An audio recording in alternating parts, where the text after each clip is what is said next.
Welcome back. Today is day 0 of my Colorado rifle elk hunt. Yesterday was day -1 and I left the house, headed west.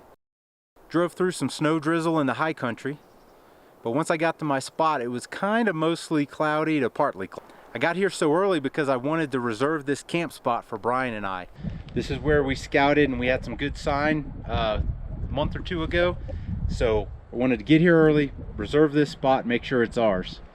He's going to arrive later today, and yesterday I killed some time by doing some video editing of the duck hunt with Phil. Today I did a little short scout. I didn't go back in very deep. I don't want to booger things up for tomorrow, but I did come across this matching set of antlers. And if I come across this guy within range, yeah, it's going to happen. I've been out of elk meat for at least a year now and I'm dying for some. The sign I found wasn't that great, but I did find a little bit of fresh footprints, a fresher rub,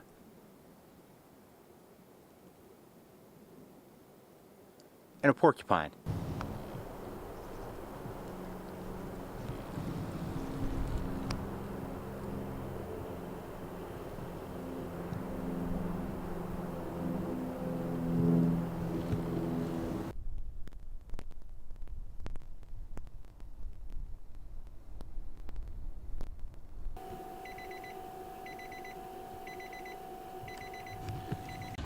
Then Brian arrived.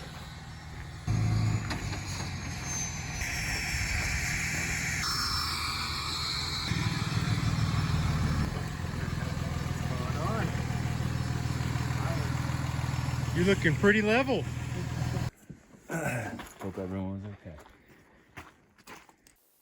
So then we headed out, snuck around a little bit, do a little glassing before the sun goes down.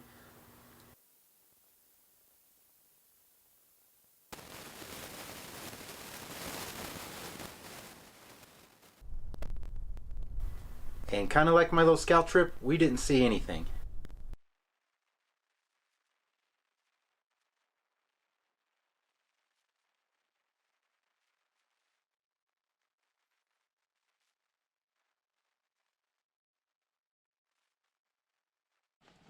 Well, it's opening morning, and I miscalculated when the sunrise was. So it is probably legal late, and we're still at the truck.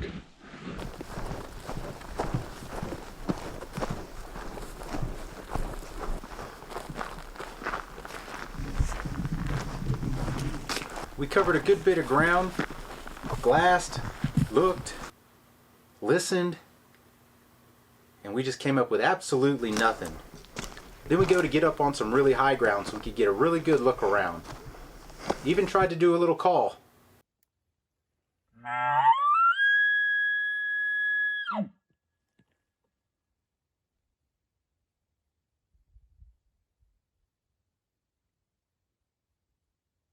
As good as the scenery was, we didn't see anything or hear anything. They don't talk in September or October. So after about a 6-mile loop and almost all of the morning, Brian said, hey, let's go up to that high spot over there and see what's going on over there. Maybe they're up there. So the spot I've been kind of dreaming about since we scouted it in June turned out to be absolutely nothing. So we relocated and now we've got quite a hill to climb. Yep. And we're just kind of going out on a limb here. Just looks like a good piece of terrain. Gonna send it. Gonna send it. We're already at 6 miles today, so now we got to climb up like 500 feet and Probably 1,000. I hope not. We head up the hill and we actually finally found some elk tracks in the snow.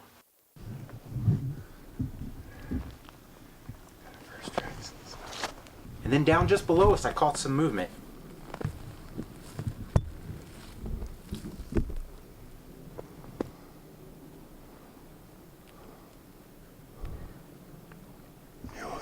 It's mule deer.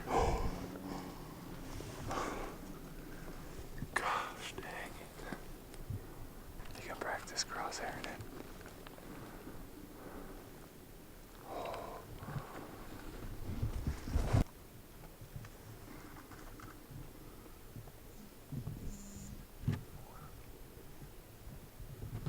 After the mule deer passed, Brian noticed some movement out kind of where they came from, so I initially was thinking another mule deer or maybe a buck following that group, but I never saw it.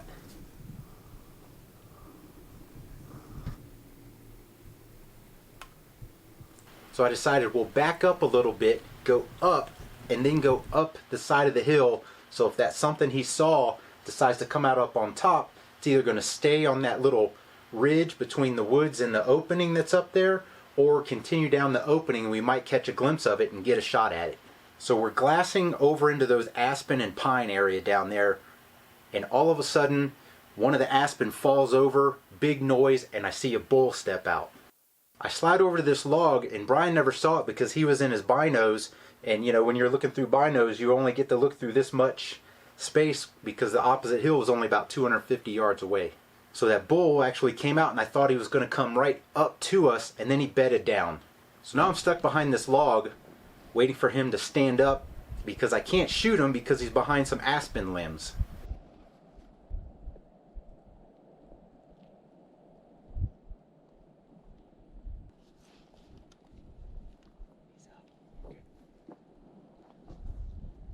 Now here's where I got to apologize. Like I said, Brian never saw the bull because he was in his binos and wasn't looking directly at him when he popped up. And so he thought the bull was behind this one particular pile of brush. So his camera, this camera, is not pointed at the right spot. The camera I got on top of my gun, if you notice, it's actually angled down. The mount had worked loose. And so the camera's pointing down just enough to not get the elk in the frame. Eventually that elk stands up. He's up.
Do you think it was a hit? Good hit?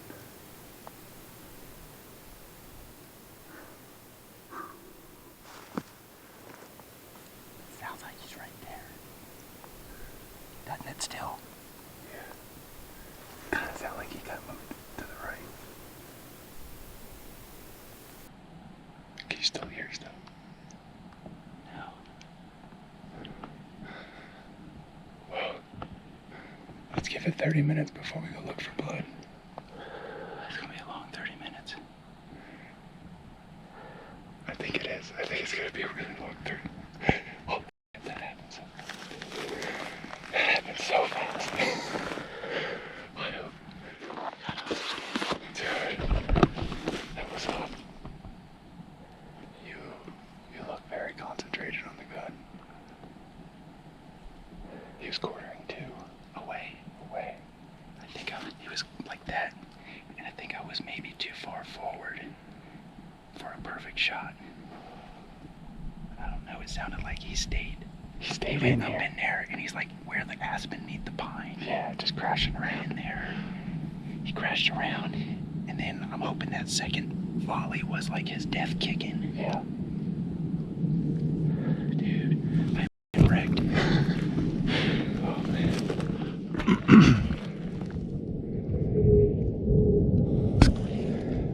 Whoa, look at this.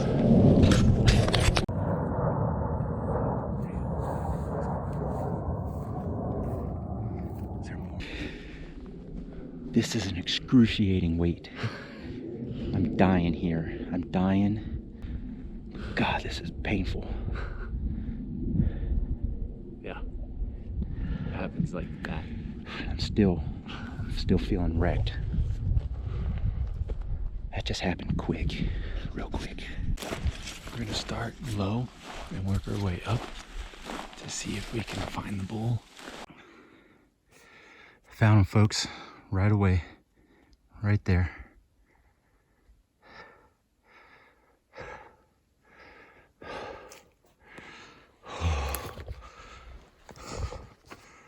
We're gonna wait for Brian.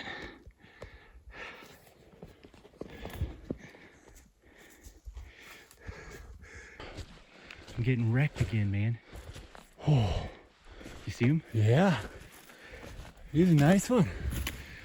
Yeah. Dude, Knuckles. Dude, we finally killed something together. We did! We did! We broke the curse. Let's go take a look at this bad boy. Yeah. He didn't go far. He went right where we thought. Yep. Right where we thought he was. Hey, and they were right where you said, in the cool spot. Look how much snow is on the ground and how much shade is over here. I think I know something.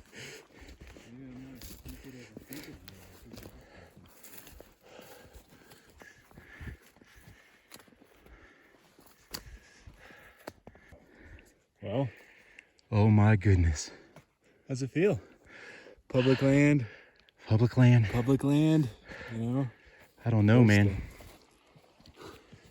I don't even know what to think. Good job, man. Oh my word. I'm curious as to where the shot went, but that's on the other side. I don't know if I can get there. Dude, he didn't go more than Dude, 50, 60 yards. yeah. Maybe 100. Maybe. He's a 5x5, dude. Yeah. Are you kidding me? That is a freaking animal, son.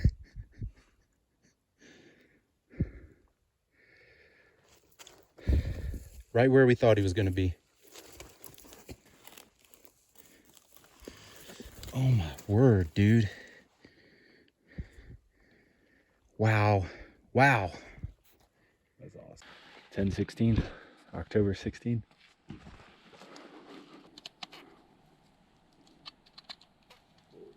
Still shaking. Mm-hmm. Told you, man, I'm wrecked. So obviously we were pretty ecstatic. Admired him for a little while.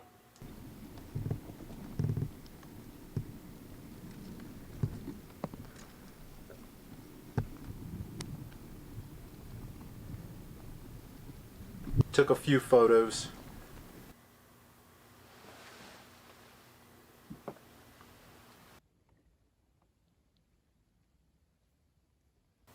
And eventually we got to the task at hand.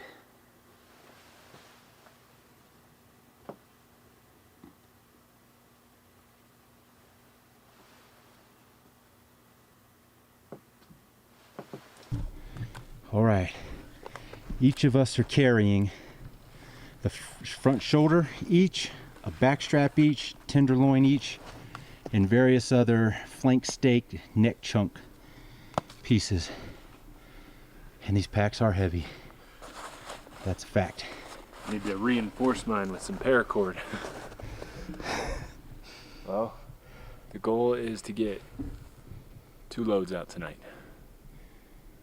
We don't have enough to hang it, so we gotta get it out tonight. So here we go. So I'm gonna put it on right here. I might need a hand up.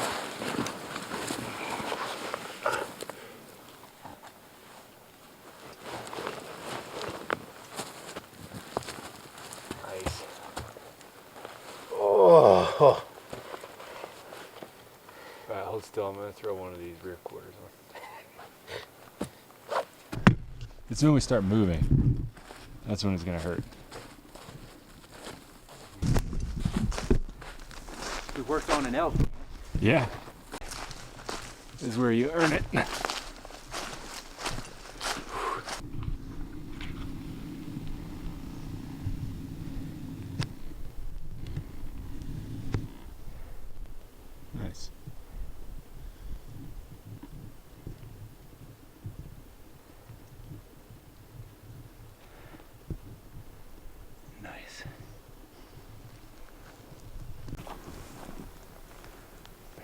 we were deer hunting.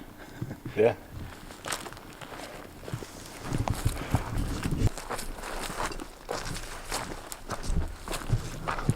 So first load down the mountain, Brian had a scale and my pack weighed 68 pounds, his weighed 78 pounds. He had a little bit more of the like neck meat and scraps we cut off.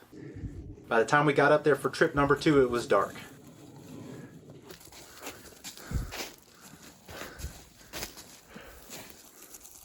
Oh, you don't need to get hooked on both, just hook that one. Just this? Yeah. All right, we're zeroed out.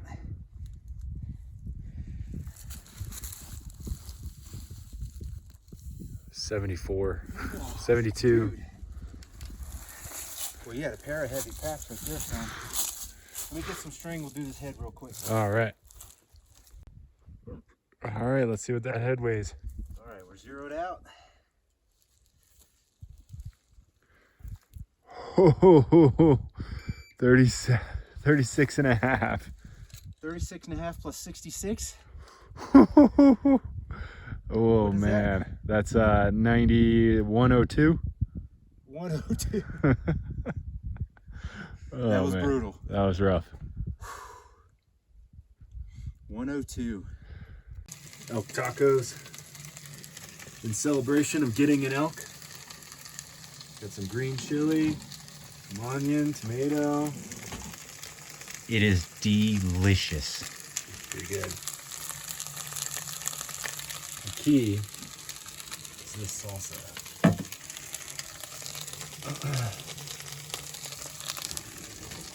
I know we didn't get the moment on camera, but at least we finally got it done. I hope you liked this video. If you did, go ahead and give us that thumbs up. Hit the subscribe button down there, and as always, thanks for watching.